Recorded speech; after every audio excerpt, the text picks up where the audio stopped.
Ermənistan hakimiyyəti xarici auditoriyaya yönəlmiş sülhə hazır olması barədə bəyanatlara baxmayaraq, Azərbaycanla yeni müharibəyə fəal şəkildə hazırlaşır. Bu barədə Kaliber az məlumat yayıb.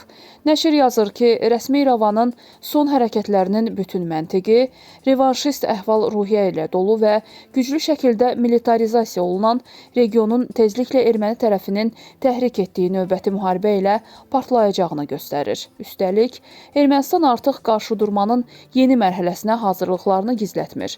Belə ki, keçən həftə hökumətin iclasında elan edilib ki, ehtiyatda olanların növbəti toplanışları Ermənistanda 1 aprel 13 iyun tarixlərində keçiriləcək. Diqqət edin, hərbi vəzifəlilərin təlim toplanışı standart təlim müddətini əhəmiyyətli dərəcədə üstələyərək rekord müddətdə 10 həftə davam edəcək. Üstəlik, Kaliber Azın redaksiyasına mötəbər mənbələrdən daxil olan məlumatda bildirilir ki, İrəvan apreldə müharibəyə başlamağı planlaşdırır.